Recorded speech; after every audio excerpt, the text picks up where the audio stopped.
ಮುಳಬಾಗಲ್ ತಾಲೂಕ್ ಪಂಚಾಯತಿ ಮುಂದುಗಡೆ ಕಚೇರಿ ಮುಂದುಗಡೆ ಸುಮಾರು 8 ದಿವಸಗಳಿಂದ ಇದು ಬೃಹತ್ ಮಟ್ಟದ ಒಂದು ಹೋರಾಟ ಮೂಡಿ ಬರ್ತಾ ಇದೆ.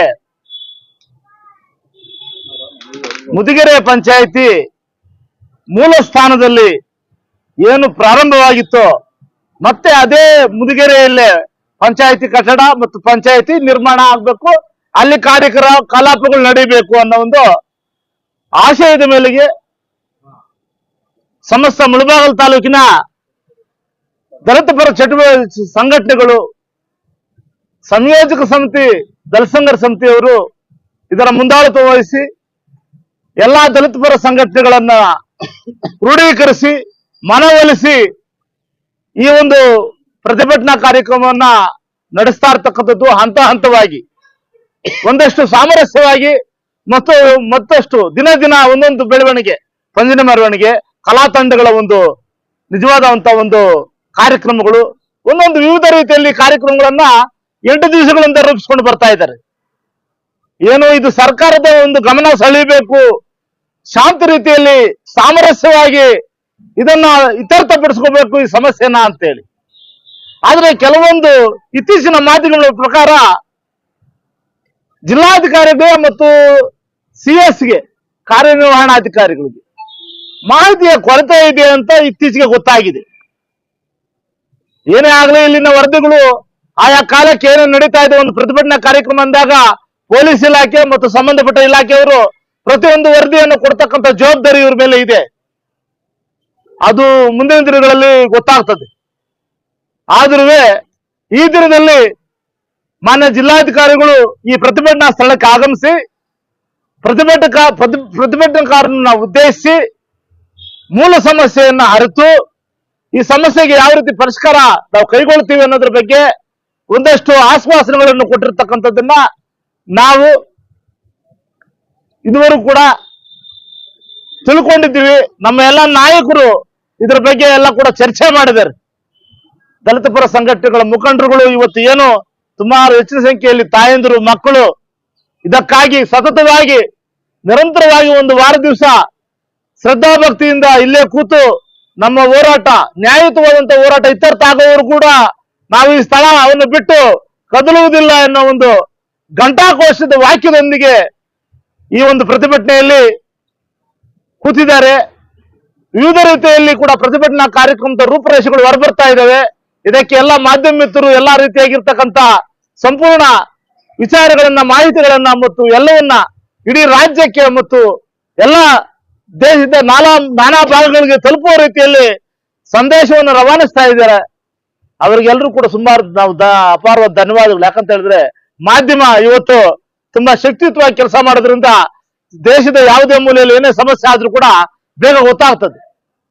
ಅಂತಾದ್ರಲ್ಲಿ ನಮ್ಮ ಮೆಕ್ಯಾನಿಕ್ ಶಿರಣ್ಣ ಮತ್ತು ಸಂಸದರ ವಿಜಯ್, ಕಿಲಳ್ಳಿ ಸತೀಶ್ ಮತ್ತೆ ನಮ್ಮ ಇನ್ನೂ ಅನೇಕ ಮಿತ್ರರು ಎಲ್ಲರೂ ಸುಮಾರು ಜನ ಇದ್ದೀರಿ.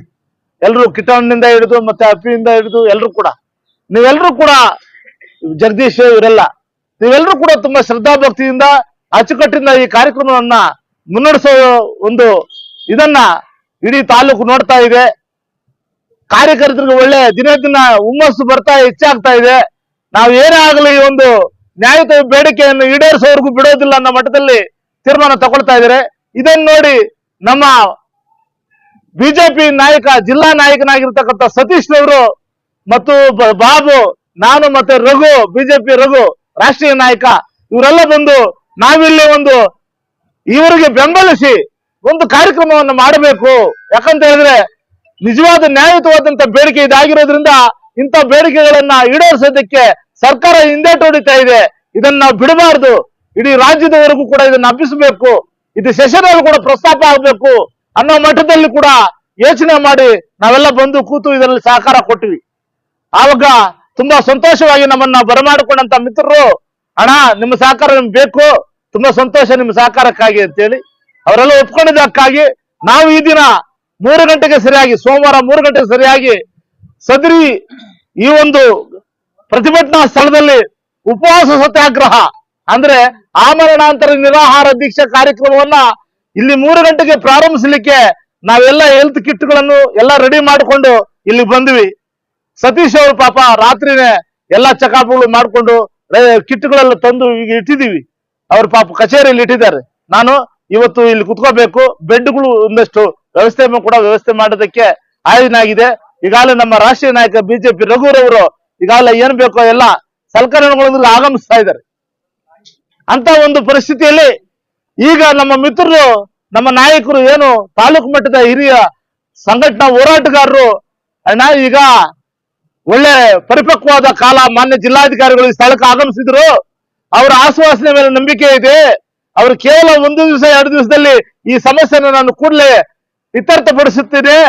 ಸಂಬಂಧಪಟ್ಟ ಎಲ್ಲಾ ಇಲಾಖೆ, ಏನು ಜಿಲ್ಲಾ ಪಂಚಾಯಿತಿ ಕಾರ್ಯನಿರ್ವಹಣಾಧಿಕಾರಿಗಳೊಂದಿಗೆ ಮಾತಾಡಿ, CS ಅವರೊಂದಿಗೆ ಮಾತಾಡಿ ಈ ಕೂಡಲೇ ಇದನ್ನ ನಿಮ್ಮ ನ್ಯಾಯಯುತ ಬೇಡಿಕೆಯನ್ನು ಈಡೇರಿಸಲಿಕ್ಕೆ ನಾನು ಸಿದ್ಧನಿದ್ದೀನಿ.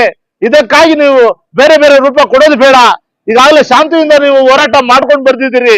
ಇದುವರೆಗೂ ಕೂಡ ಮಾಡಿರುವಂತ ಹೋರಾಟವೇ ನಮಗೆ ದೊಡ್ಡ ಗುಣಪಾಠವಾಗಿದೆ ಅಂತ ಹೇಳಿ ಅವರು ದೊಡ್ಡ ಆಶ್ವಾಸನೆ ಕೊಟ್ಟೋಗಿದ್ದಾರೆ ಅಂತ ನಮ್ಮೆಲ್ಲ ಹಿರಿಯ ಮುಖಂಡರು ಅಭಿಪ್ರಾಯದ ಮೇರೆಗೆ ಸತೀಶ್ ಅವ್ರನ್ನ ಮನವೊಲಿಸುವ ಮುಖಾಂತರ ಕೇವಲ 24 ಗಂಟೆ ಒಳಗೆ ಅಂತ ನಾವು ಹೇಳಿದಾಗ, ಇಲ್ಲ ಅಣ್ಣ 48 ಅವರ್ಸ್ ಬೇಕು, 48 ಗಂಟೆಗಳ ಕಾಲ ನಾವು ಜಿಲ್ಲಾಧಿಕಾರಿಗಳು ಹೇಳಿರೋ ಮಾತಿಗೆ ಗೌರವಿಸಿಕೊಂಡು ನಾವು ಈ ಉಪವಾಸ ಸತ್ಯಾಗ್ರಹವನ್ನು ಕೈ ಬಿಡಬೇಕು. ನೀವು ಅಂದುಕೊಂಡಿರೋದು ಆಮರಣಾಂತರ ನಿರಾಹಾರ ದೀಕ್ಷೆ ಅಂತ ಹೇಳಿದ್ರೆ ಸುಮ್ಮನಲ್ಲ.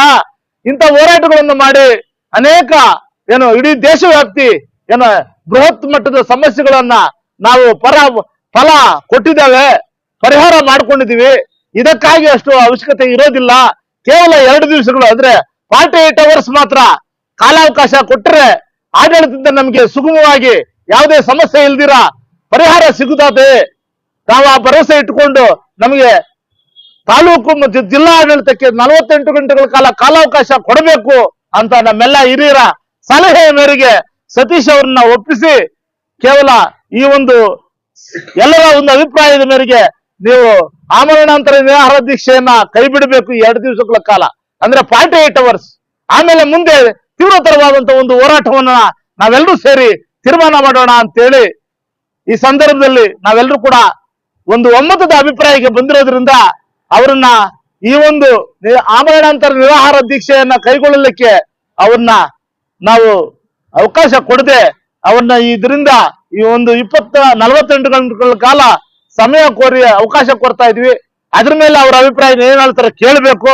ಅದಕ್ಕಾಗಿ ನಮ್ಮ ಪ್ರಿನ್ಸಿಪಾಲ್ರು, ಅದೇ ಗ್ರಾಮಸ್ಥರು, ನಮ್ಮ ಗುರುಗಳು ಮತ್ತು ಇವರೆಲ್ಲರೂ ಕೂಡ ಇವತ್ತು ಇನ್ನ ಮುಂದಿನ ದಿನಗಳಲ್ಲಿ ಇದರ ಬಗ್ಗೆ ಹೆಚ್ಚಿನ ಆಸಕ್ತಿಯನ್ನು ಕೊಟ್ಟು ಇಂಥ ಸಮಸ್ಯೆಗಳ ಬಗ್ಗೆ ದೊಡ್ಡ ಮಟ್ಟದಲ್ಲಿ ಧ್ವನಿ ಎತ್ತಿ ಮಾತಾಡಿ ನಾವು ಇಡೀ ಜಿಲ್ಲೆಗೆ, ರಾಜ್ಯಕ್ಕೆ ನಮ್ಮ ಸಂದೇಶ ರವಾನೆ ಆಗಬೇಕು. ಈ ತಾಲೂಕಲ್ಲಿ ಇನ್ನ ಅನೇಕ ಸಮಸ್ಯೆಗಳಿದಾವೆ, ಇದಕ್ಕೆಲ್ಲ ನಾವು ಪರಿಹಾರ ಕಂಡುಕೋಬೇಕು ಅನ್ನೋ ಆಲೋಚನೆ ಮೇರೆಗೆ ಇದೆಲ್ಲ ಕೂಡ ಸಮಗ್ರವಾಗಿ ಚರ್ಚೆ ಮಾಡಿ ಇದರ ಮೇಲೆ ತೀರ್ಮಾನ ಬರೋಣ ಅಂತ ಹೇಳಿದ್ದಕ್ಕೆ ನಾವೆಲ್ಲರೂ ಕೂಡ ಒಪ್ಪಿ ಈ ಸಂದರ್ಭದಲ್ಲಿ ನಾನು ಮಾತಾಡಲಿಕ್ಕೆ, ನನ್ನ ಅಭಿಪ್ರಾಯ ವ್ಯಕ್ತಪಡಿಸಲಿಕ್ಕೆ ಈ ಪ್ರತಿಭಟನಾಕಾರರ ಸಮಕ್ಷಮದಲ್ಲಿ ನನಗೆ ಅವಕಾಶ ಕಲ್ಪಿಸಿಕೊಟ್ಟಿದ್ದಕ್ಕಾಗಿ ಅಪಾರ ಧನ್ಯವಾದಗಳನ್ನು ಸಲ್ಲಿಸ್ತಾ ನನ್ನ 4 ಮಾತನ್ನು ಮುಗಿಸ್ತಾ ಇದ್ದೀನಿ. ಜೈ ಭೀಮ್, ಜೈ ಭಾರತ್ ಮಾತೆ.